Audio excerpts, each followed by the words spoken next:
Bonjour et bienvenue pour ce 9e numéro des podcasts de Théa et Zach. Bonjour Théa. Bonjour Zach. Nous recevons aujourd'hui un nouvel invité, un monsieur qui s'appelle Ethan Friedman. Bonjour.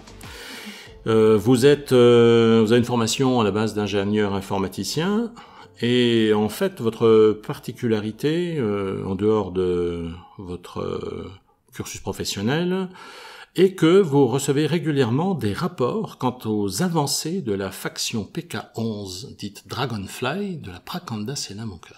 Ça, c'est quand même, ça n'arrive pas à tout le monde, hein. Vous avez été donc contacté par la Prakanda Selamunka, et donc il se trouve qu'aujourd'hui, vous êtes parfaitement au fait de la situation relative aux avancées diverses et variées, aperçues sous l'angle donc de cette faction, les avancées vers la politocratie. La politocratie, en l'occurrence. Félicitations. Vous prenez ça avec un détachement certain, une normalité. C'est tout à fait étonnant. Moi, je serais tout fou. Hein, c'est vrai. Je sauterais au plafond, tout ça. Voilà, donc nous allons étudier aujourd'hui. Et chose importante que vous oubliez de mentionner concernant Ethan, c'est le fait qu'il a fait une étude, et c'est pour ça qu'on l'a aussi appelé pour notre sujet d'aujourd'hui qui est tabou et excès. Il a fait une étude sur la disparition d'un opposé, donc voir ce que devient son opposé pour le coup si on enlève son opposé. Je répète beaucoup de fois opposé. Mais... C'est-à-dire qu'on a une balance, on enlève un plateau, qu'est-ce qui se passe si on laisse l'autre plateau? Et donc ça va beaucoup nous aider dans notre sujet du jour. Voilà. J'allais y venir, justement, le sujet du jour est donc celui-là. Merci de l'avoir introduit. Ça me fait plaisir. Eh bien, je vous laisse la parole. J'avoue que je suis tout ébahi parce que c'est un sujet qui est quand même relativement intéressant. J'avoue que envisager les choses sous cet angle-là est quand même assez peu commun. Dans quelles circonstances est-ce que l'on peut dire que l'on enlève un plateau à la balance de la réalité pour savoir ce que devient l'autre? On peut dire que nous vivons dans un monde où la plupart des conceptions sont dualistes et où la plupart des conceptions trouvent un opposé complémentaire qui en équilibre l'énergie. Par exemple, on peut parler du concept de loyauté, d'un point de vue vibratoire, qui s'équilibre par celui de la trahison, qui en est l'opposé direct. Et il se trouve que quand on retire l'une de ces deux énergies, la position occupée par l'autre qui, jusqu'à présent, pouvait représenter une forme de point d'équilibre, devient un point de déséquilibre car le poids opposé ou le vice qui initialement équilibrait la vertu, n'étant plus présente, la vertu en elle-même représente une position de déséquilibre qui doit absolument se repositionner en se dirigeant un peu plus vers le vice qui était son opposé avant afin d'équilibrer la balance. Waouh, ça c'est fort quand même. Alors vous parlez de vibration, vous parlez d'énergie. Alors je précise quand même que au cours de votre parcours, vous êtes parvenu à mettre en évidence en tant qu'informaticien une similitude entre le monde informatique et les lois qui le régissent et certains éléments de l'ésotérisme pratique en fait. Vous tenez d'où vos sources ésotériques? Alors absolument, il y a des très fortes similitudes, on constate, entre le monde de l'informatique et la manière dont fonctionne la réalité d'un point de vue mystagogique. D'ailleurs, on sait de sources sûres que les premiers grands informaticiens qui ont conçu l'informatique moderne et les différents réseaux liés à Internet avaient des connaissances pointues en ésotérisme et se sont basés sur ces connaissances précises pour construire le réseau informatique mondial. D'où la célèbre phrase, je ne sais plus de qui elle vient, les informaticiens sont les nouveaux magiciens, quelque part. Absolument, et on constate souvent que les informaticiens qui ont le plus de prédisposition dans les disciplines psychiques sont ceux qui font les meilleurs programmeurs, les meilleurs développeurs de logiciels, car pendant qu'on développe un logiciel, on effectue sur un plan plus subtil un raccordement à un niveau de réalité qui permet au logiciel de fonctionner véritablement. Donc finalement, l'informatique est psychique, quelque part. Absolument. Ouais. En fait, tout est lié à tout.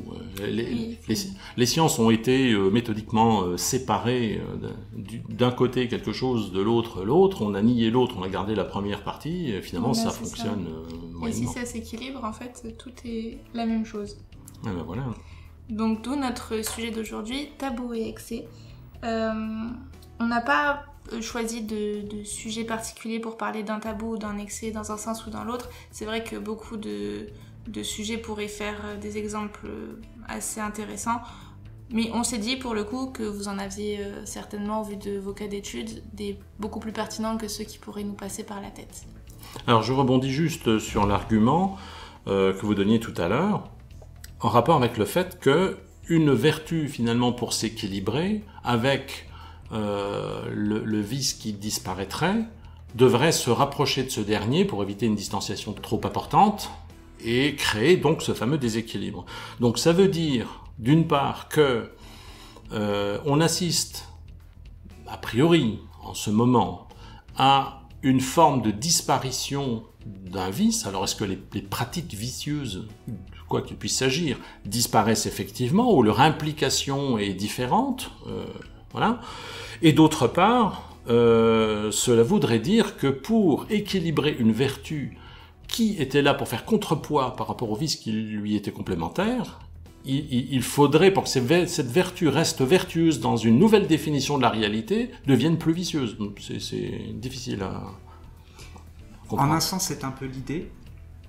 Toujours est-il qu'une vertu ou un vice a toujours un sens qui est contextuel. Un vice est un vice car l'expression de ce qu'il représente induit une forme de déséquilibre qui doit être équilibrée, d'où l'apparition de la vertu afin de représenter ce fameux point d'équilibre.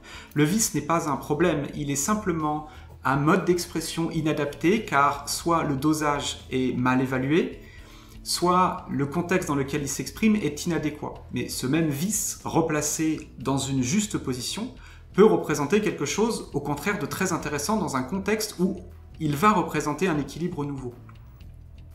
Le vice, la conception moralisatrice liée à la vertu et au vice est uniquement culturelle en un sens. Le vice n'a aucun fondement vicieux par essence. C'est simplement quelque chose qu'on a placé à la mauvaise place. Et lorsqu'on le replace dans une condition parfaitement adaptée à ce qu'il est censé représenter, alors il s'intègre harmonieusement à la vertu qui l'équilibre, et ensemble, ils sont les deux faces d'une même médaille qui doivent être repositionnées à un juste emplacement pour qu'ils s'équilibrent l'un l'autre à travers l'expression d'une vertu transcendante qui n'a pas d'opposé et qui est la manifestation de l'unité de ces opposés rendus complémentaires. Wow. D'accord, donc oui, comme je l'avais compris, en fait, ce n'est pas une catégorisation morale dont on parle, mais d'une incidence, finalement, sur l'équilibre d'un tout plus vaste. Est-ce que vous avez conscience que prendre conscience de ça est quand même extrêmement difficile? À la limite, en théorie, on peut comprendre, hein, on va dire la logique, elle est finalement simple. Si on peut reprendre l'exemple de la balance, si un poids s'amenuise à droite et qu'on ne peut pas réduire à gauche, on est obligé de se rapprocher du centre pour créer, encore une fois, rétablir cet équilibre. Si on est un fanatique de la vertu et que envers et contre tout, quoi qu'il arrive, on ne change pas sa position, si le vice qui équilibre cette vertu s'amenuise, on va vers le déséquilibre si on ne se repositionne pas. Alors en théorie, c'est parfaitement compréhensible. Mais si on vous dit par exemple, je sais pas moi, l'agressivité envers quelqu'un, la haine, je sais pas, enfin, quel que soit le vice,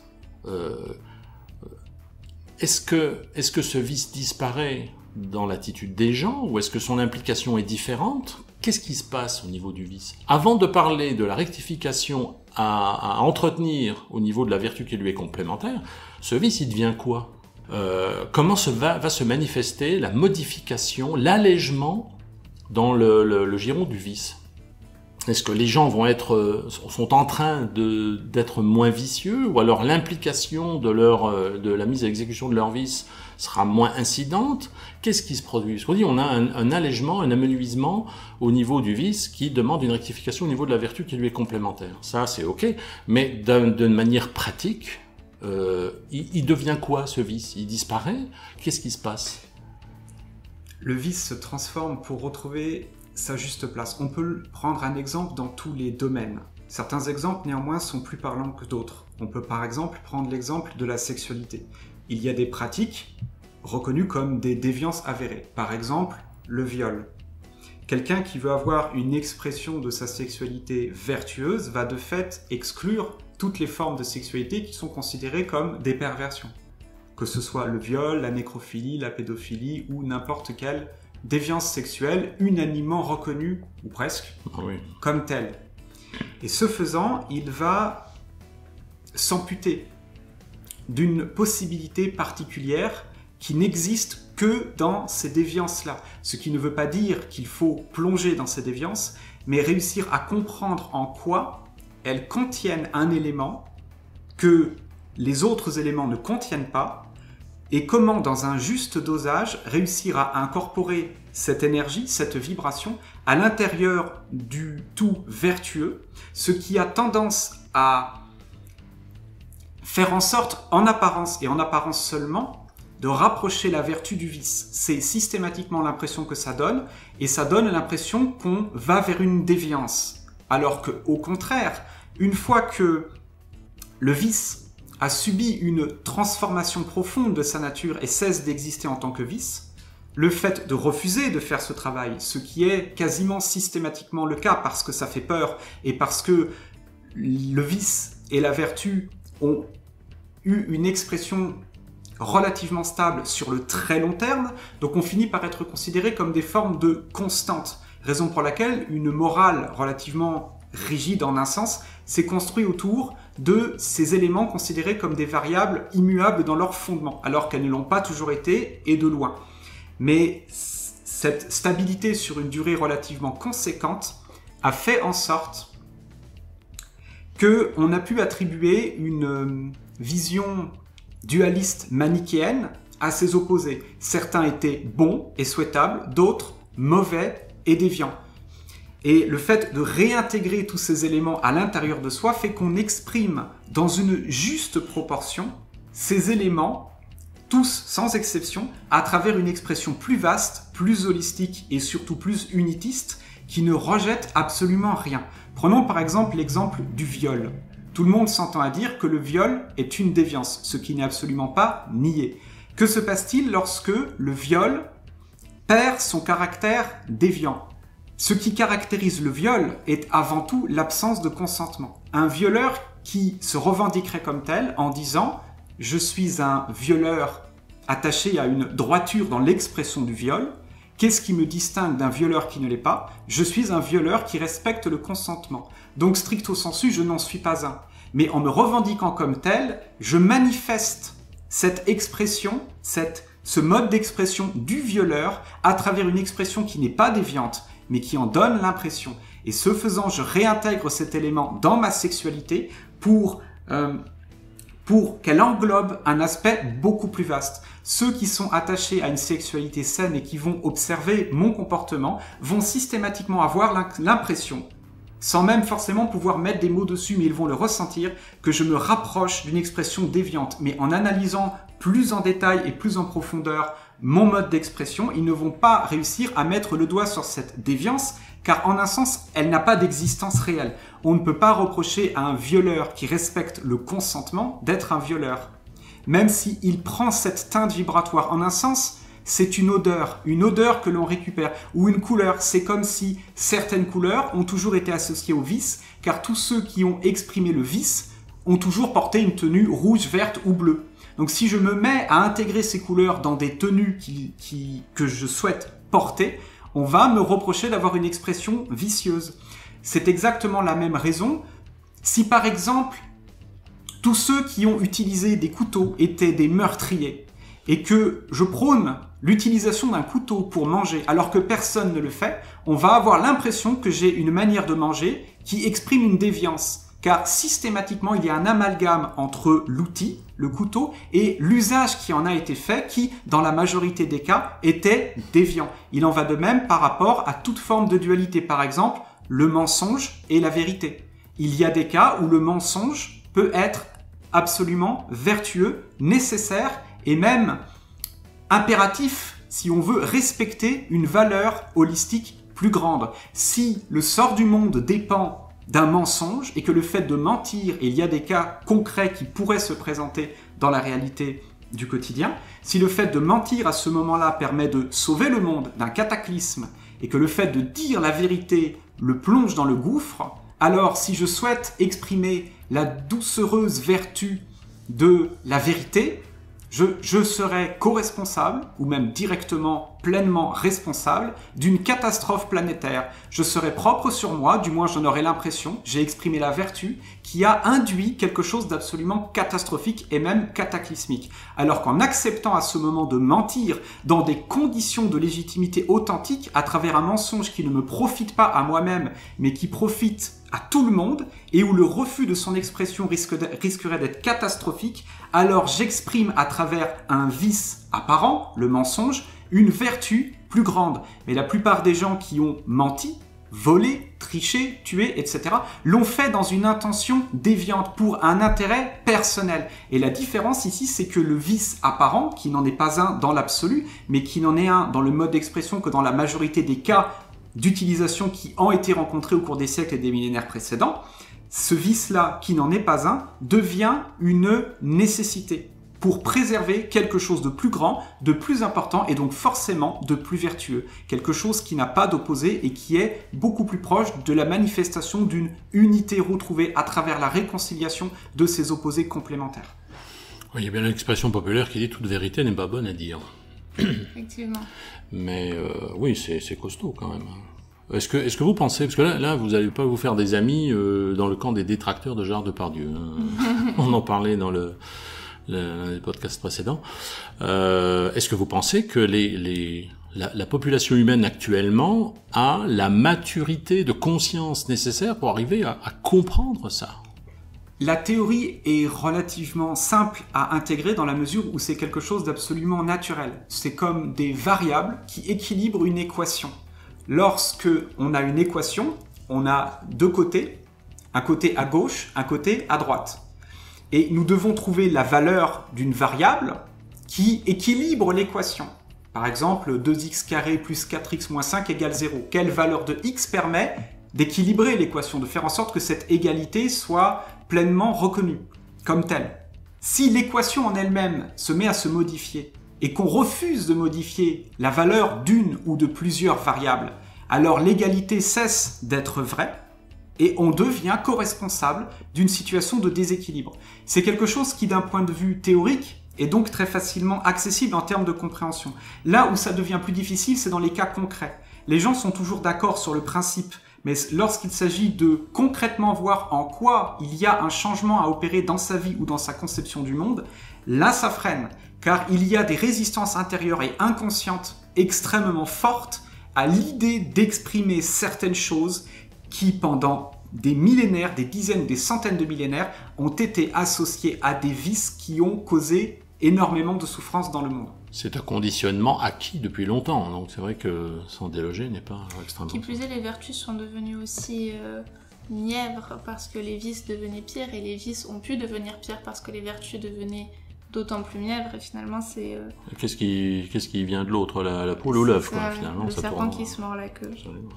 Et donc, dans notre sujet, pour le coup, du tabou et excès, ça recadre aussi un petit peu le fondement de nos propos. C'est le fait de se dire que, bon, aujourd'hui, s'il y a des tabous qui existent, c'est parce qu'il y a des vices qui ne sont pas forcément assumés, alors que pourtant, chacun en a une part en lui, quand bien même c'est parfois difficile d'admettre que, bon, bah, ok, le viol, ça peut faire partie de soi, même si c'est pas forcément sympa de se le dire.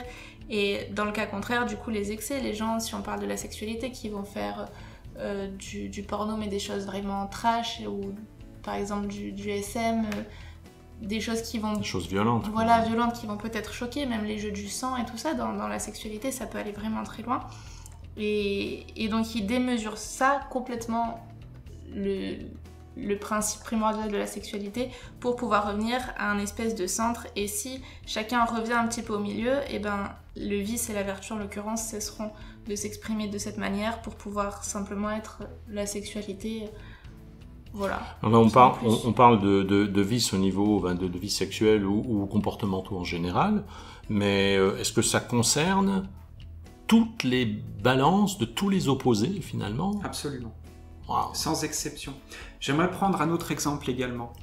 Par rapport à la notion de violence, des civilisations qui ont vécu des excès de violence dans des proportions relativement extrêmes ont tendance ensuite, par réaction pour trouver leur point d'équilibre, à développer un attachement viscéral à cette idée de non-violence.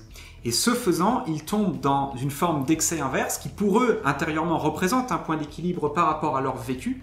Mais généralement, on constate que sur le long terme, le fait d'être à ce point attaché à l'idée de la non-violence crée des problèmes au moins tout aussi importants, qui doivent donc être rééquilibrés par l'expression d'une violence qui n'est pas un problème ou une déviance, mais qui est un ingrédient essentiel pour pouvoir opérer dans la vie, à condition d'en mettre le juste dosage. Certains oligo-éléments peuvent être des poisons violents pour le corps et pourtant être absolument indispensables au maintien de la vie. Le fait de refuser de consommer ce poison à une juste dose, je crois qu'il s'agit de l'arsenic, ouais, c'est ça, ouais, fait en sorte que le corps ne peut pas se maintenir en vie. Et pourtant, l'arsenic est un poison, donc en un sens, une déviance.